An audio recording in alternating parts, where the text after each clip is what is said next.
How's it going, everybody? Welcome back to Killmark Collectors. I'm Brandon, and as always, it is fantastic to have you here with me.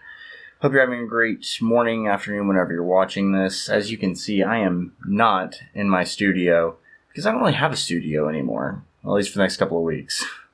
My wife and I sold our house, and we're kind of in between places right now, so hopefully we get something else quickly here, but yeah, until then, we're going to be doing this on the fly a little bit.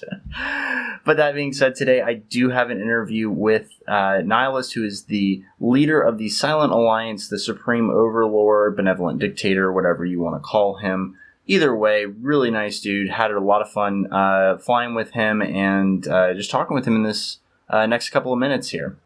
Now, we do go over the war in the South, the future of the game, kind of the meta with capitals, all that fun stuff. So be sure to stick around, it's going to be a lot of fun. So with that being said, let's undock, dive into it. Hello everyone, and welcome back to Killmark Collectors. Today I've got another interview, and this time with the head of the Silent Federation, and are affectionately known as our benevolent overlord, Nihilist. Nihilist, thanks so much for joining us. I know with everything going on that there's a lot on your plate. Oh, I'm happy to do this, and really appreciate you having me on. Yeah, for sure, man. Well, I first off, I think that you've come a long way since we started flying together on some of those bling roams, the no salt, no SRP roams. So it's really been fun to kind of hang out and get to catch up a little bit here. But just kind of starting off, I think that the topic that everybody kind of wants to know about is the war with Pantheon, and obviously it's winding down a little bit here. But maybe let's talk a little bit from your perspective about how that all started, and really the fact that it was a huge risk for Silent to jump into this. What made you kind of want to make that declaration of war and feel confident about doing so? Yeah, and the process and the journey's definitely been interesting. I've been the exec of the Silent for a little bit more than 5 months now, and when I first came on board as the exec, we had a unique Diplo setting with Pantheon. Basically, we were neutral, but there was a kind of an in-place agreement that we wouldn't enter Fountain Delve, they wouldn't come to our space, and it was a little awkward with kind of needing to entertain and have the freedom to be able to roam where you want in nullsec and things of that nature without concerns about Diplo and an escalation. So at the beginning, we kind of sat down, both Sunban and I introduced myself, and we talked a little bit, and I decided to give it a go to just go ahead and blue up Pantheon and see if we'd be willing to work together. And there were some thoughts about that as that process kind of unwound, and basically we were in war with FF actively, as we had been for quite some time.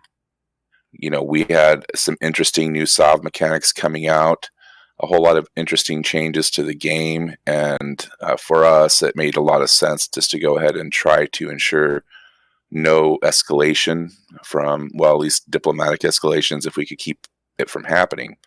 So, a lot of things kind of happened after that. We concluded our war with FF. We had some longtime members return.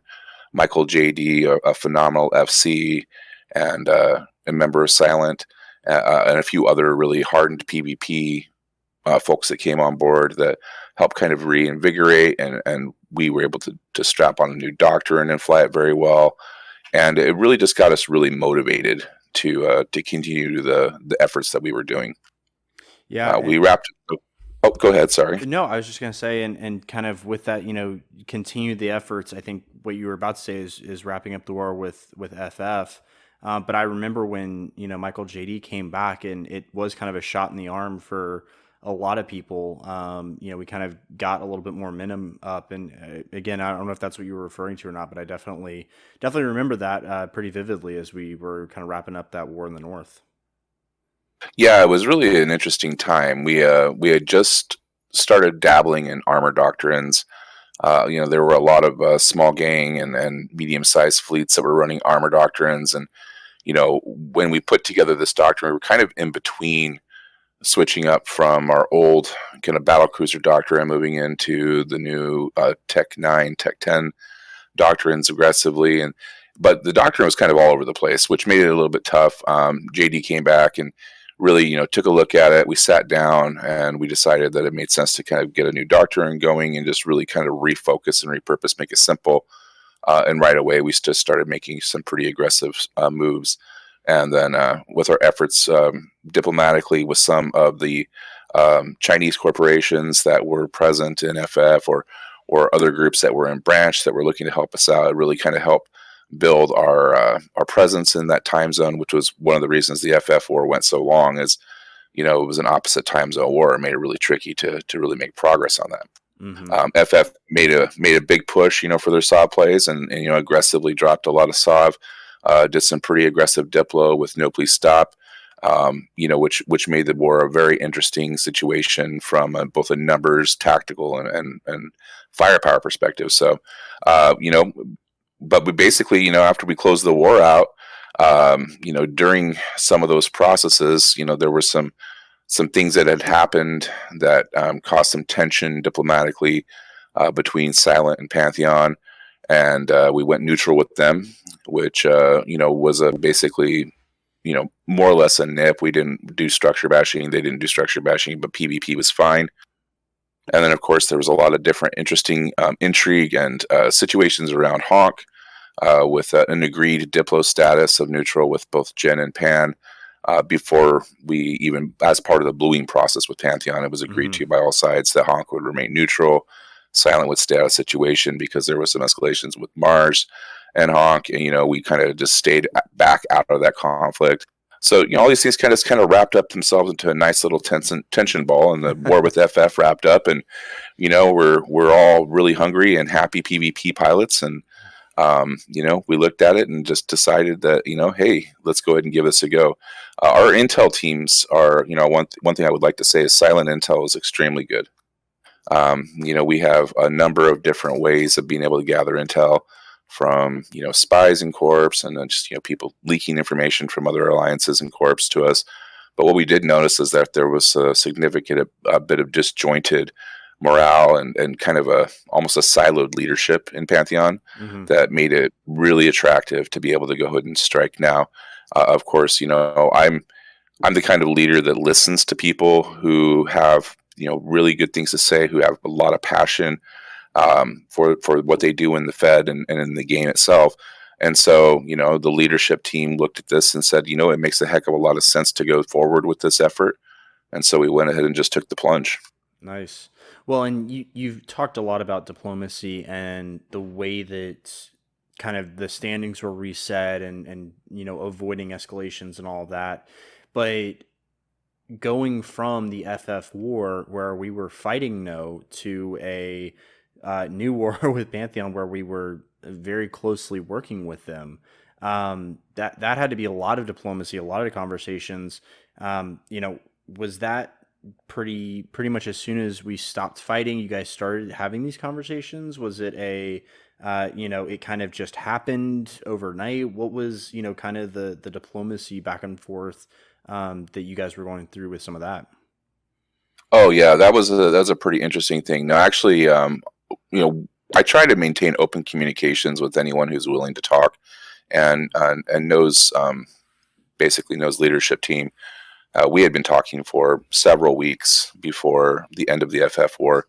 In fact, I shared a lot of interesting commentary between us and our chats about their efforts in branch to help out with Fireflies. No had done something that they had never really done before, to at least our knowledge openly, which was basically a hard blue with FF. Which really shocked me because, everything that we knew about No before, the histories is that they were really a merc group. And, but, basically as a result of what happened in Veil of the Silent, FF and No kind of partnered up and did some strategic moves against us specifically in Silent Fed to be very successful over in their efforts in Veil. So it was a little bit of an interesting bit of diplo. You have to kind of maintain a state of for me anyway, I try to maintain a high level of professionalism intact when I work with other groups. But we did talk quite a lot about well, what are you guys doing? Teaming up with FF. What's going on here? There was a lot of talk about, of course, as everyone knows, No talked a long time about wanting to break up the Big Blue Donut, and that it's basically shocked the heck out of them when we blew Panth, because it was basically the entirety of Nullsec in one Big Blue alliance, or Right. or group. Right. And so, but in the end, I kind of countered it with, well, you guys blew to FF, and there are our enemies. Right. And so it's like, we know what you are capable of. We've been fighting with No for the entirety of basically since Pew left Silent. There had been some skirmishes and conflicts, merc contracts and everything, but we definitely knew the capabilities of No's military and their tactical and their aggression and their dedication. So, Yeah. but you couple that with the big numbers that FF brings, it became a little bit of a challenge to really figure out. Okay, well, now this is different than a merc contract, right? Yeah. This is more of a blue. Yeah, no, it's So, it's definitely a very to your point, it's a very non-traditional way for No to operate, compared to what they've done in the past. So it was, yeah. that's really interesting. And I mean, I guess that also kind of begs the next question, right? Which is during this war, No has taken Sov. They've been pretty active with the Entosis links and everything that's been going on with some of these larger battles. And Silent also has taken a number. I think the number I saw is that between the two groups, there's been something like 50 some odd citadels or something like that had either been destroyed or captured.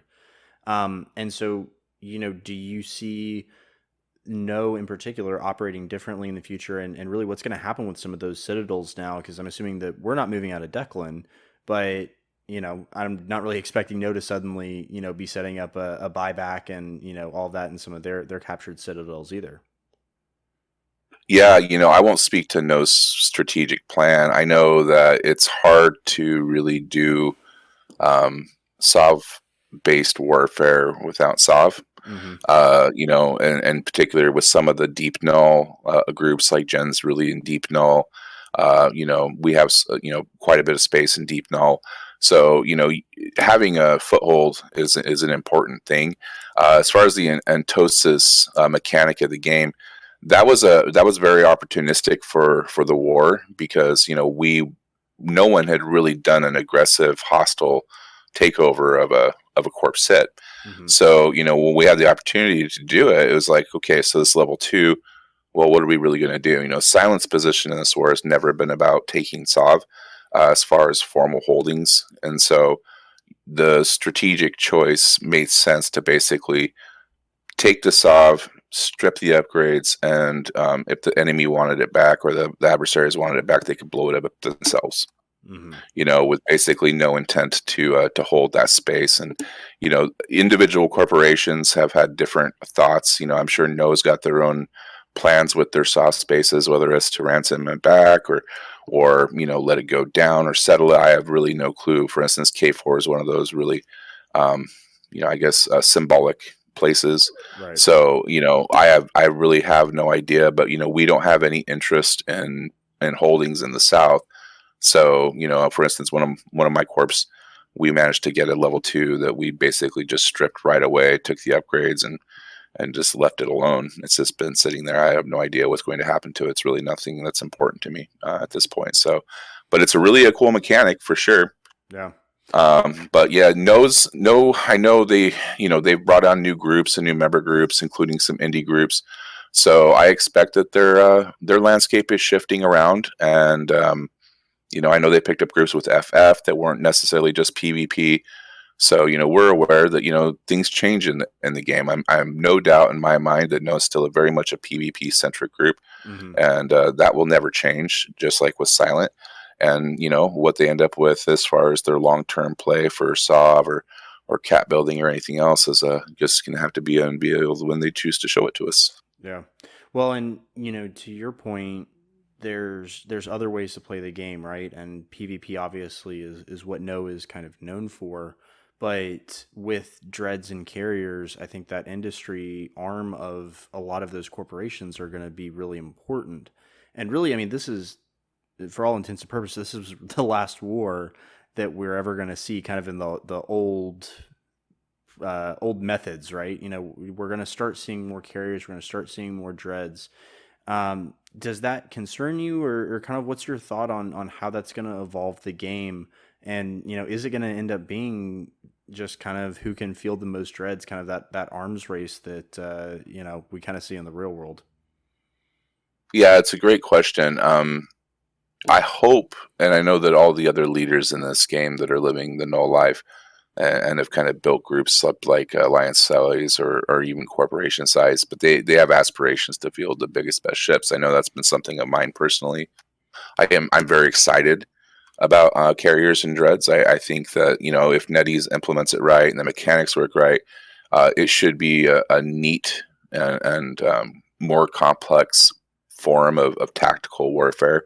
Hmm. If they can fix some of the issues with large scale, it'll be really interesting to see how that kind of swings the pendulum one way or the other. With being able to do stuff like Sinos and position these really, really powerful ships, especially since they're not very fast. Right now the current meta is speed. Hmm. When it comes to winning, these conflicts, it's really all about fast battleships and fast fleets, with especially with drones coming and everything else that's happening right now in the current meta with the war. So it's definitely going to change stuff up. Maybe a little bit more of a stationary fight for some of these big ships, but who knows? We do know that especially for instance when the battleships became a thing, Tech 9 hit, that it became about who was going to field the most battleships, right? So that I don't see that changing at all. I know that there's a period, between adoption of new doctrines and adoption and being able to field these ships where groups are going to have maybe one or two more probably of these carriers or dreads on grid, and that may decide whether or not a fleet engages or doesn't engage, or what kinds of tempo there will be. Some groups may be really aggressive and drop their entire capital fleet on grid and just roll the dice. I do know with the current cost and the availability and the rush, the first few weeks of building these things up, that it's a high risk dropping these things on a grid without a really good plan. Yeah. So I do hope that the conflicts in the future won't just be kind of just throwing these things out there. I don't expect at this point, after a year in the game, with the big groups that are fighting, that they're going to be that reckless. But who knows? Well, and especially too with the different insurance requirements, and everything, with a battleship, and we've even talked about it. You can still basically SRP that thing yourself for not too much cost. But when you start talking about to your point, a 25 billion-ish carrier, that you can only insure basically for 80% of the value or whatever it is, that's a very different calculation. So I think that's a great call out too. Yeah, it really is. From an ISK perspective, interesting about this game is that there's a lot of people that will swipe, to get whatever they need, and there is, you can tell, there are a lot of players that play this game for face, that want to field these really big ships just because they can, and so I think that it's going to be very interesting to see how these things do get fielded, Hmm. and how they do end up getting used. But yeah, the losses are going to be significant if you do lose one of these ships. But then again, Tech 9 hit, battleship losses were a big deal too. Yeah, that's true. Well, so, going back to the war a little bit, and, the way that it's been fought, there has been a lot of back and forth. There's a lot of SOV that's been captured. And, again, being the last really kind of quote unquote, war without carriers or without dreads or whatever. One of the big things that I've seen on Reddit and just talking to people on Alliance and all that really the only way that we can really win, and even I think Mamasaurus had a post about, it's all about the community and not quitting and, keeping kind of players engaged in the game. It seems like we've, kind of turned that corner, and there may be some of that, mentality still, because a lot of players, especially on the Pantheon side, it seems like have, potentially left or have gotten tired or burned out. What do you think, kind of the way that this war has been waged and the effect on the player base? Do you think that's something that you're even, or are you even concerned about it, I guess, is probably the first question. Or, two, kind of what is your thought on kind of long-term longevity as a result of big wars like this and impacts to the player base? That this seems to be a drum that's been beaten at every war I've seen in Eve Echoes, and I don't know if this is just unique to this game or if this is just a rhetoric that's used. Some of the things that I've been told by other leaders in the game, we face this with FF, right? Oh, you're going to burn FF out, or you're going to, you want to, it's a war of extermination. If they understood the war that we fought with FF, they would know that the only way to get FF out of the areas we were in was a total war push and then resettlement. We had to be able to secure the areas we had, because these folks would, pull back to Vino or NPC stations, live out of unscannable POSs, and just continue to do their efforts like they should. They were hardened, or a war hardened veteran adversary that was very good at what they did. And I had leaders talking to me about, the Chinese server is going to affect the Chinese player base, because they opened up that server during our FF war, and losing all this SOV is going to affect the player base. One thing we noticed was that people burn out, and that's just a reality of any kind of game. They get tired of playing it for their own reasons. If you are living in nullsec and you're not actively participating in PvP, you should probably assess why and work to get the support needed to be able to stay healthy for the long of the game. If you're an indie pilot or a PvE focused pilot and you're just really there for wealth generation, and you can't, I guess, be resilient enough to deal with conflict, it's probably not the right space for you to live in, and that's just something you just have to kind of look at. We ran, I know I was in on, I'd say at least 90% of those ops that we ran in Delve Fountain. And some of these ops were 6 hours long. Yeah. They were significant. Some of them were that long because we were fighting a really good force. Some of them were that long because we had multiple objectives. Sometimes we take as many as 15 to 20 objectives in a single day. These things happen. And, looking at from my perspective in our Fed, our alliance numbers didn't dip. I know part of it was because we were on the aggressive footing, and that's always easier than to watch your stuff get blown up. Right. And honestly, I don't know how many people actually really quit the game because of this. It's not something that I have as much concern about as I do my own membership. Yeah. And for Silent, we like to PvP, and it's a good thing to be able to do that for us. Yeah. No, it's definitely a fun way to play the game, and to your point, I've really enjoyed the constant content, right, that's generated by some of these conflicts. So, but I mean, I guess the flip side of it too is to your point, there are going to be people that burn out. And recruitment obviously is a big part of this, because you mentioned earlier No is picking up corporations. I know we've picked up a couple. I mean, talk me through a little bit about kind of if you were to get your 2 minute spiel out here, right, of what we would say for somebody considering a move, or if somebody's interested in potentially joining Silent or something like that, kind of what differentiates us from some of the other groups, and why would somebody really kind of consider looking at the Fed as a potential home? Silent Federation's a very great organization to belong to for a number of reasons. I think one of my favorite reasons is that we are very much an international community. We have representative groups from the entire world, which has been a really nice thing to see. When we were able to pick up Saku, for instance, a great alliance that was part of FF during the war. They came over after the FF war. These guys just blended right in. They had a great military ethic. They love to fight. They're fun, and it's a large Japanese alliance, and that's been great in comms with them. We've got French players, German players, Chinese. The whole scope of the Eve Echoes sphere, which has been really, really cool. So Silent's very much an international community. We have time zone representation so that you always have active groups and active members you can play with, no matter what time of day you want to play. We have a no toxicity policy in our Discord where, it's okay to banter or, do a little smack talk or anything, but there's a line that we definitively draw, and it's aggressively enforced. If we do have issues with it, we deal with it pretty quickly. You're always going to have ones and twos that happen, just like every other big group, but we do our best to try to control that. We try to make sure everyone feels included if they want to be involved.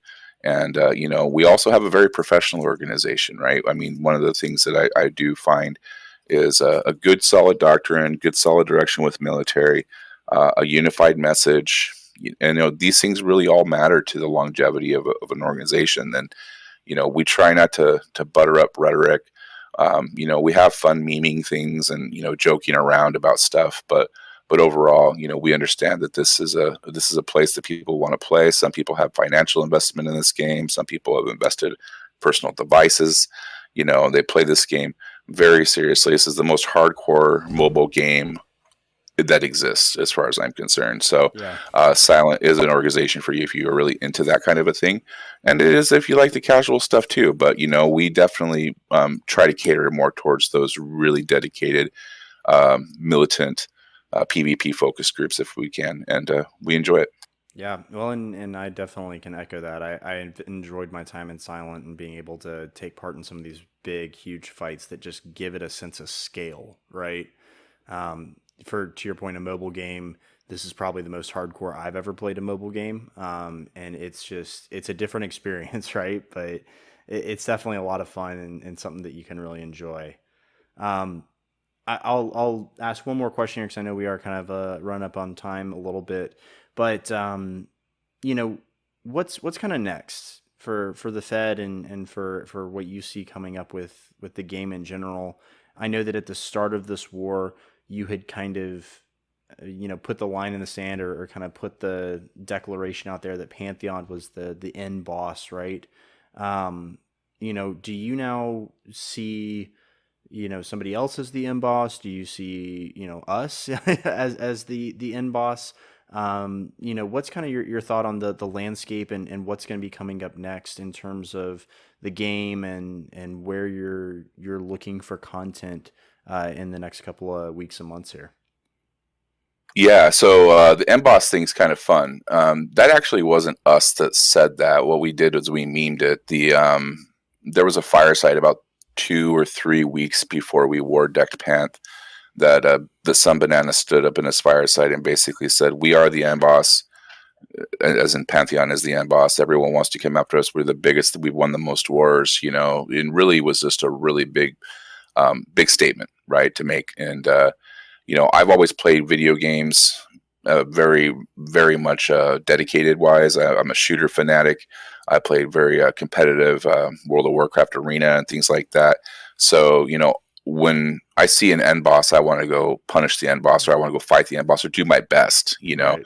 And, as far as who the new end boss is, I think that everyone in the game agrees it's definitely NetEase. Yeah. There's no doubt about it. The way that they jank around patches, this last patch is very promising, but it's fraught with bugs, and customer service has been the way NetEase normal customer service is. So definitely the end boss is NetEase. As far as player content and the direction that Silent's going to be heading in, we fought this war for progression. This was a means for us to test our military capabilities, work together as a Fed. We were able to wage 24-hour war across all of our time zones. We were able to leverage and improve and really tap our intel network, which is a huge part of this game. We saw some of these bigger groups that had notoriously just dominated the PvP space down south buckle under different types of pressure. And, so that gave us a really good insight that the things we were doing really, really well and the things that we needed to improve on. So, we're listening, we're taking notes, and we're improving. I'm very proud of our Diplo team and Intel Network. And so as far as the next steps, I think that that's going to be one of those things we're just really going to have to see. We can't expect to see the first caps drop in, the next couple of weeks. I think that the earliest possible time, we will see caps drop out across New Eden, and that's going to kind of set the tempo as far as what further war progression plans. I do know that at some point we will be seeing a Newt status with no, where we basically will just be enjoying good PvP like we always did. We were red with no all the way up to the very bitter end, and that last little Diplo move was only needed because otherwise we'd be shooting people on grid, and that just didn't make any sense when we're working on kind of mutually aligned things. Right. So yeah, I do see a lot of good conflicts in the future. The Fed is going to continue to push on the same mission that I've stated since I've been the exec, which is a secure and stable North. We're going to continue to grow, work together, have a lot of fun. Yeah. Well, awesome, man. Thank you so much for joining us and just kind of shooting the breeze a little bit here and kind of recapping everything. Before I let you go, is there anything else that you want to say either to silent pilots, to general New Eden pilots, anything like that? Everyone who plays this game will play their game for their own reason, and I think that's really important to note. And there's no right or wrong way to play. If you exploit, then you're going to end up seeing your own problems later. Well, if people busting you, if you're a bad poster or someone who's kind of negative in the space, you're going to get called out by the community. I really appreciate all of the landscape of New Eden. Working with groups like Honk and No has been really, really fun because they have their own way of doing things that's different from our Fed. And of course, all of our many Fed groups is great. So, I just like to shout out to everyone who likes to play this game and not make it, a bore or a chore to log in and play. So, keep on fleeting up, everyone. Reds, blues, and newts alike. This is a war game after all. And we're all here to have a good time for our own benefit and our group's benefit. So I really do look forward to seeing everyone out there on the grid and having a good time blowing up spaceships. Amen to that, brother. Amen to that. Well, thanks again, Nihilist. Really do appreciate it. For those of you guys that are still with us, if you guys have any questions about the Silent Federation, feel free to reach out through Discord. And correct me if I'm wrong, but I believe that we've got a full recruiting team that is able to help if you guys are interested in joining or just want to find a little bit more information. Is that the best place for people to get in touch, Nihilist? Absolutely. Discord.gg/silent. Pop in. We have a public channel you can chat in. There's a recruitment channel. You can also reach out to a lot of people in game. You guys know where Silent lives. Pop into local and say hi. Yep, absolutely. All right, man. Well, thanks so much. We will talk again soon. For everybody else, be sure to like and subscribe. You guys know the drill. And until next time, thank you guys for joining. Fly safe, and remember, kill marks last forever. Have a good one, y'all.